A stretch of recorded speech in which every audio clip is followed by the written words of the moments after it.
It doesn't smell terrible, it's not burnt. You stupid idiot. Great. Actually smells alright, yeah. Yeah, it's not burnt, is it? It's certainly not the right colour anymore. But it's not too gritty, it's not burnt. It is now all over me. Friggin' read. Oh, I'm all over everything. I did. We are doing a how-to here, not a how not to.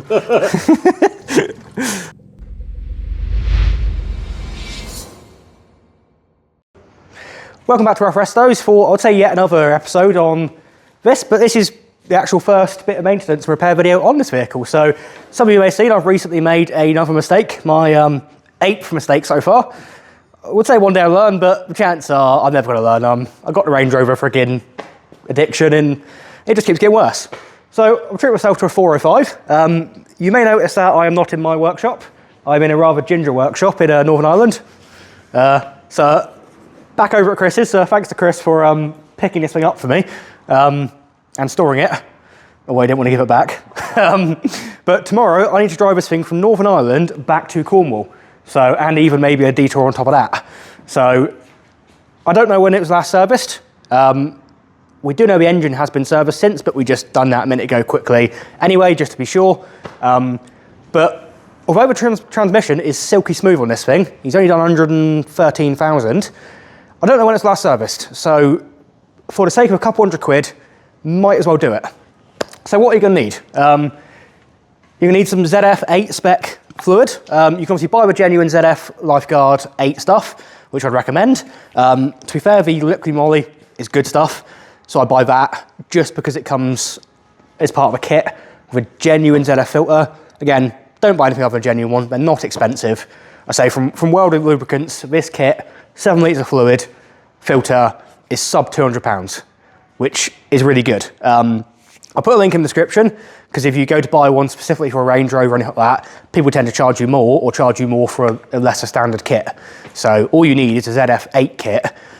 The filters and fluid is all the same for ZF8s basically. So yeah, this will suit a L460, L405 and so on. It will suit a BMW, whatnot, just all sorts.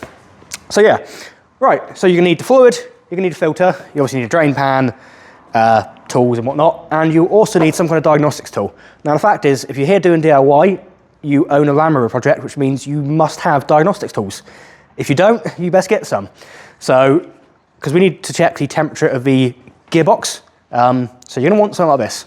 I use the IOD tool, because I love these things so much, I need something decent. So, I'm gonna shut up now, let's crack on, and let's get your transmission serviced. So, step one, your transmission is behind these heat shields here, behind these guards. So they've got a pretty crazy setup here. So we need to remove the under trays here. So that'll be these 15s, this lot, and across here, and then we can get through at least this first shield. And then we've got a second one up above here to remove.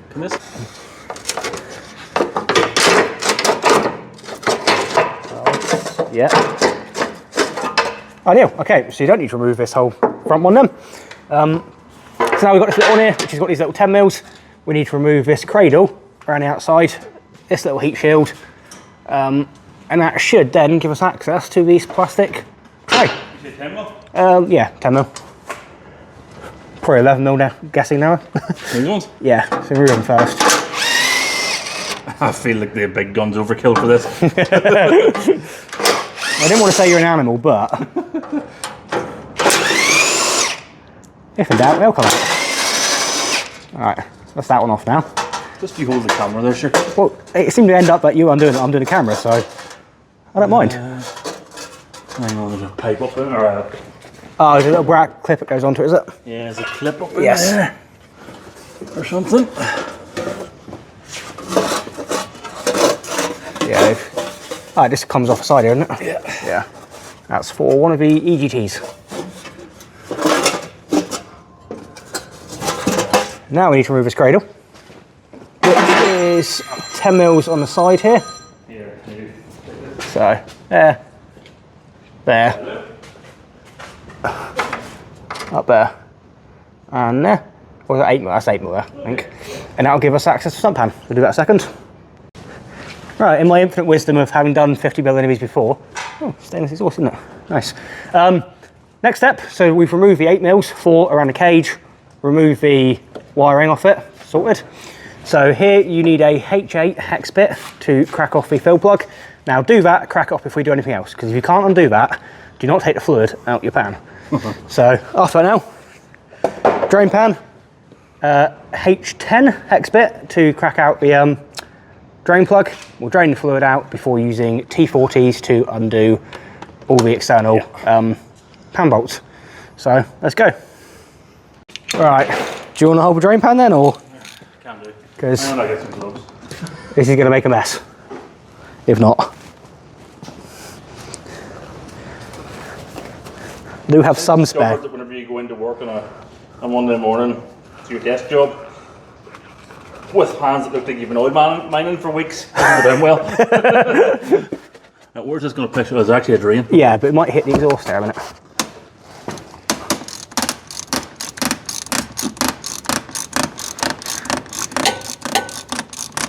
Plastic. Yeah, it's plastic, but it's got locking tabs on it, so you can't just How quick is that going on out? yeah, it's going to come out quite quick in a second because it's obviously warm. How long would it take to Oh. set this down on the floor like this? I don't know. Let's just see how it comes out. Yeah. Ready? Nope. Yeah, it's not quite green anymore, is it, that fluid?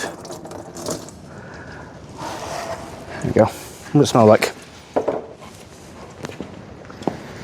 It doesn't smell terrible. It's not burnt. You stupid idiot! Great. Actually smells alright, yeah. Yeah, it's not burnt, is it? It's certainly not the right colour anymore. But it's not too gritty, it's not burnt. It is now all over me. Friggin' read. Oh, I'm It's all over everything. I did. We are doing a how-to here, not a how not to. So it doesn't matter what order these come off in. We will leave the centre ones in, so we've got something holding the pan up still.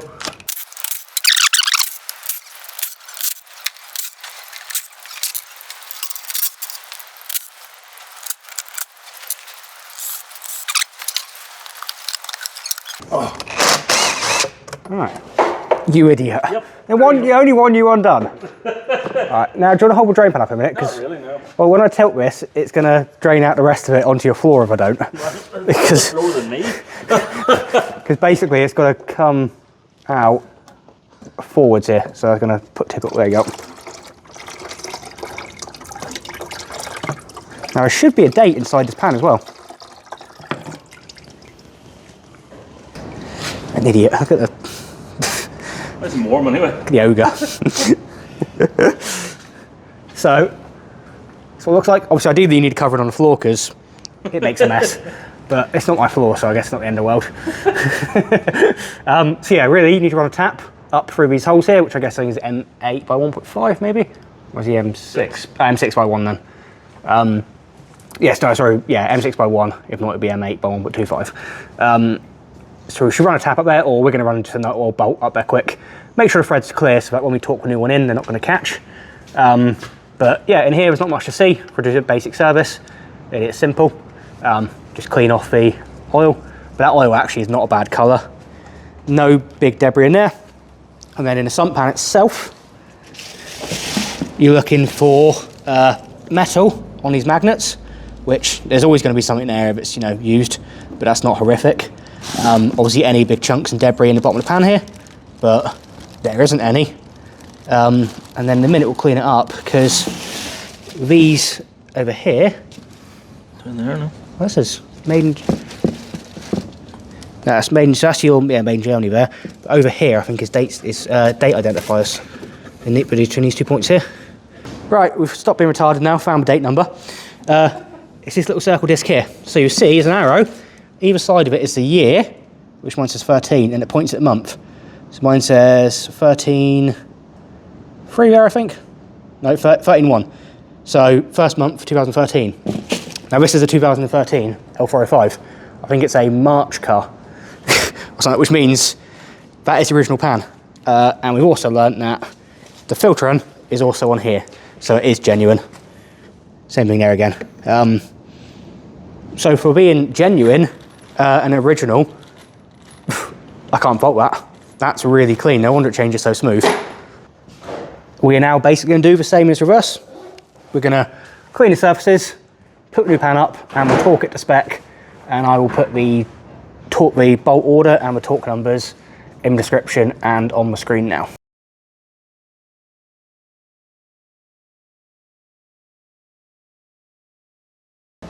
So, surface is cleaned up there. New pan. So you have a rubber gasket around them, so they're not too fussy, as long as it's clean. Do you want a head torch? You alright? I'm just gonna... You come off one way. What about the whole thing where fitting is the opposite of removal, Jordan? You want to watch your video and see how it come out? Here we go. Back of line. Wait, no, I'll just put them backwards, that's why. Oh my word. I don't know why these guys have followed me for a tutorial here. No. Better fits now. Oh, there you go. Look at that, straight away. The main thing is the videos are real. They're, there's no fakeness to them. Just as retarded on video as you are in real life. Yeah. Right, up there. Just remember to put a little bit of fluid on the O-ring for the... Oh. I hope one of them goes in the bucket. My hands are a bit greasy, to be honest. There we go. You've got the buzz gun there. Yeah. You're... Too busy being your studio light in here for all Oh, okay. Just gonna start. Or just the extension. Oh, right there. I'll let you walk around and do it. Yeah, if you want me to walk around the middle.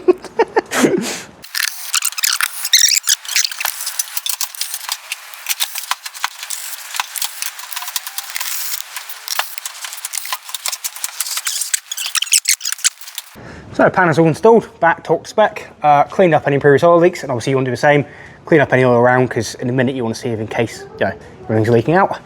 So let's remove our fill plug that we previously cracked off. Bearing in mind we have a new one of these to go in. And then we're going to need some kind of pump to put the liquid in. You don't need to, you can just squeeze the bottle and so on, but there's a horrible way of doing it. So what we've got here is Chris has got this little pumpy majiggy thing here. So I'm going to put about 5 litres in there to start with. We'll pump it in until it starts flowing out this hole. Then we need to start up the car and we're going to cycle it through the gears. So we're going to sort of hold it in park for a minute and then we're going to start cycling up into, like, you know, running it to drive, running it first, second, third. We basically want to run it through the gears a few times, give it some revs, and then wait till the oil gets to 40 degrees. Obviously we can continue to top it up anyway from there on. But then when it's at 40 degrees and sitting steady, we then want to check the fluid level and we want to keep topping it up whilst the engine's running until it starts to flow back out of this fill hole here. Now the oil must be between 40 and 50 degrees for it to be the correct level. So let's crack on with that.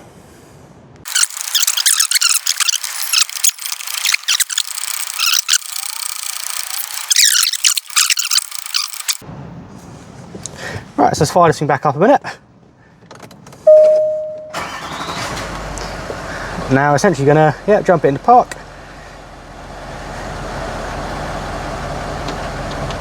See if we can drive a minute. Turn off the audio.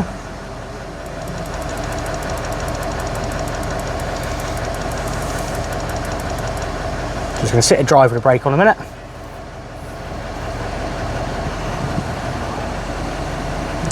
Move a bit. Brake in.